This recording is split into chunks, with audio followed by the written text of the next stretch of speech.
Bon matin tout le monde. Au nom du conseil d'administration de la Chambre de commerce de la Grande Région de Saint-Hyacinthe, je vous souhaite la bienvenue à notre 126e Assemblée générale annuelle. Chers membres, c'est avec plaisir que je m'adresse à vous pour dresser le bilan d'une année positive. En effet, c'est avec fierté que nous présentons cette année un bilan positif rendu possible grâce à nos partenaires qui poursuivent leur entente à travers un plan de partenariat revalorisé et actualisé. Cette bonne nouvelle est également attribuable au haut taux de participation aux activités générées par les membres de la Chambre de commerce.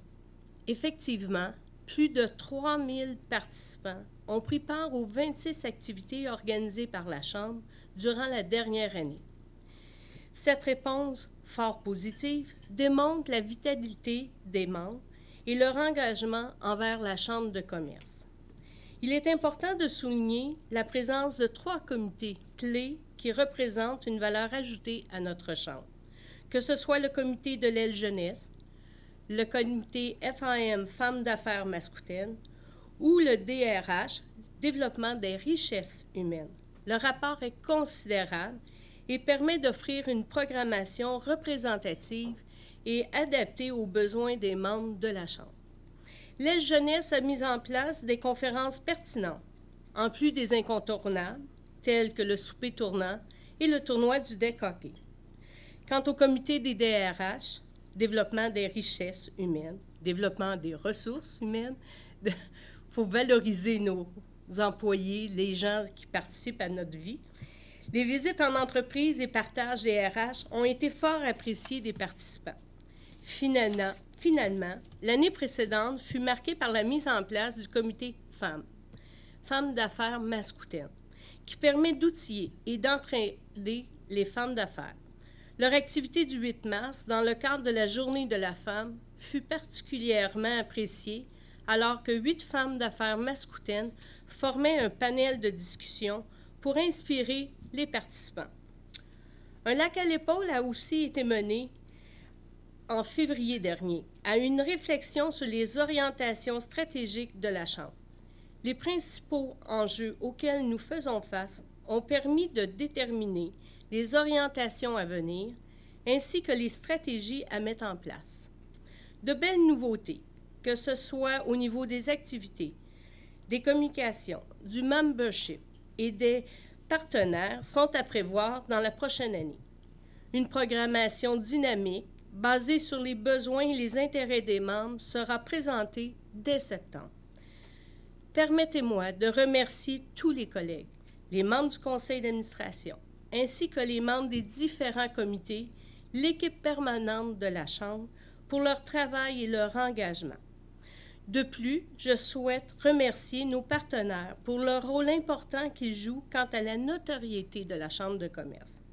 À vous tous, chers membres, je vous remercie pour votre engagement et votre confiance envers la Chambre de commerce. Merci.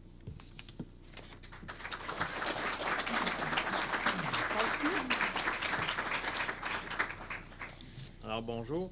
Alors, le rapport a été présenté au CA le 22 mai dernier. Je vous ferai grâce de la lecture du rapport. C'est un rapport conforme selon nos normes comptables. Alors, on a les produits pour un total de 534 588 pour l'année 2018, 646 000 l'année dernière. C'est sûr qu'une année sur deux, on a un gala des affaires. Alors, dans les produits, la première colonne, vous constatez 346 000 de produits pour les activités. Alors, image de marque, bien sûr, on a des charges qui égalent les produits. Alors, pour chacune des 2 dernières années, il n'y a pas eu d'excédent des produits sur les charges. Les activités avec DICOM ont généré un produit de 65 000 pour un revenu net de 12 552. Alors, c'est similaire à l'année 2017. Les passions au détail ont eu des charges cette année pour un total de 564 déficitaires. Le gala Constellation, il restait des petites miettes de l'année 2017, alors qui constitue un déficit de 3 305. Il n'y a pas eu de produits cette année. Le tournoi de golf a généré des produits de 56 000 $ avec les partenaires et les joueurs, les soupers, pour dégager un excédent de 23 887, alors que c'était 12 401 l'année précédente. Forum économique, il n'y en a pas eu cette année. Cocktail du Président a généré un excédent de 1683 cette année. La Ligue de hockey et les activités à ce niveau-là du sport avec le tournoi de deck a généré 2176 d'excédents sur les produits.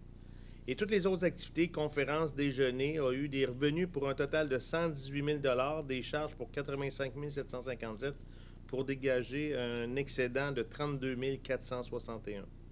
Alors, le produit net de toutes ces activités dégage un excédent des produits sur les charges de 68 890, alors que c'était 45 000 l'année dernière. Par la suite, les salaires et les charges sociales pour 157 000 cette année, alors que c'était 188 000 l'année dernière. Les différents honoraires d'intervenants ont dégagé des charges de 23 000, un petit peu à la baisse par rapport à l'année précédente. Au niveau de la publicité, 26 000 de publicité, 5 900. Par la suite, fourniture de bureaux et courriers, on a une bonne baisse, passant de 13 000 à 6 366. À cause du nom qu'on a changé de la Chambre de commerce, il y a eu toute la papeterie qui a été refaite en 2017. Et aussi, il y a eu beaucoup d'envois postaux qui avaient été faits pour le suivi avec les membres, la facturation, les états de compte, avec beaucoup de timbres à ce moment-là. Mais c'est surtout la papeterie qui en a pris une bonne partie. Il n'y a pas eu de créances douteuses à la fin cette année, alors qu'il y en avait eu 2800 l'an passé. Comme je disais, vous aviez 524 000 de charges. Alors, le 534 000 moins 524 000 dégage un excédent avant les charges d'intérêt et d'amortissement de 9 667, alors que c'était un déficit à ce moment-ci, l'an passé, de 39 000 Les charges d'intérêt et les charges d'amortissement cette année se lèvent à 5 804. Alors, un moins l'autre donne un excédent de 3 863, alors qu'on avait un déficit l'an passé de 45 000 Ça, c'est les résultats pour l'exercice débutant le 1er avril 2017, se terminant le 31 mars 2018. Alors, vous aviez, la Chambre de commerce, un déficit au début de 61 909. Alors, comme on a un excédent de 3 863, on rabaisse le déficit à 58 000 cette année. Il est réparti en immobilisation pour 72 000 Donc, dans le non affecté, on est négatif pour un total de 130 442. Les deux ensemble donnent 58 046. Alors, dans les actifs, au 31 mars dernier, il y avait dans l'encaisse 11 621. Les débiteurs, il y en avait pour 47 909. Cette année, c'est assez simple. Ce ne sont que des comptes clients qu'on avait au 31 mars, 47 000. Alors que l'année dernière, il y avait 83 000 de comptes clients, 29 000 de subventions à recevoir et il y avait des taxes aussi à recevoir. Vous vous souvenez qu'il y avait eu des pourparlers avec le ministère du Revenu pour les taxes. Ça a été réglé dans la dernière année. On a pu encaisser la somme d'argent qui nous était due. Alors, pour ça qu'on avait autant de recevables l'an passé, 146 000. Alors, au niveau de la valeur comptable, nos actifs en immobilisation, 77 966 pour le bâtiment, pour la valeur comptable, alors que le coût initial était 129 000. Pour l'équipement de bureau, 269 restera à amortir pour les prochaines années et matériel informatique, 1054 pour un total de 97 789 de valeur comptable de vos immeubles. On a des frais payés d'avance pour 3 234 pour un total d'actifs à court terme de 62 000, plus nos actifs à long terme, 97 000. On a 160 553 d'actifs dans la Chambre de commerce. On a des salaires et des vacances pour 7 782, des retenues à la source pour 5 945 et des taxes de vente, cette fois-ci, elles étaient créditrices pour un total de 12 950, ce qui nous donne, pour tous les créditeurs, 53 000 On a 100 000 d'apports rapportés. Là-dedans, il y a des cotisations des membres qui avaient été encaissées, mais qui vont être bonnes pour les années futures. L'année future, c'est-à-dire. Alors, il y avait 12 188 de cotisations des membres. Des encaissements des partenaires d'affaires pour 32 667 qui vont être constatés dans le prochain exercice. L'image de marque, il y avait encore un solde de 55 668 qui va être réalisé probablement dans la prochaine année. Et les différentes activités, il y avait eu 389 de payés d'avance. La note suivante, la dette à long terme. Bon, en date du bilan, au 31 mars, il y avait un solde sur l'hypothèque de 25 393. 7 909 seront à rembourser au cours de la prochaine année, ce qui laisse un solde de 17 484 qui va être renouvelé pour le prochain exercice. Alors, c'est pour ça qu'il se retrouve à court terme.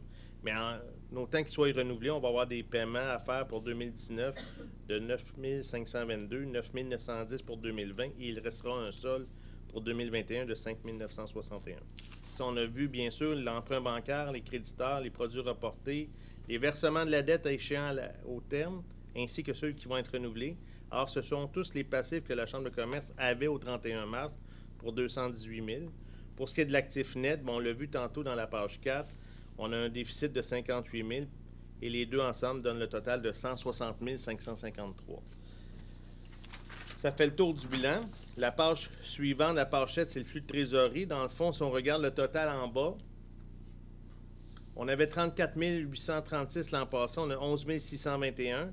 Bien qu'on a fait un excédent, le fait qu'on a eu des variations sur les comptes clients, les frais payés d'avance ainsi que les comptes à payer, on a une diminution du fonds de roulement de 42 000. Alors, c'est ce qui a affecté en grande partie les liquidités. On a vu la marge de crédit pour autant était passée de 19 000 à 39 000.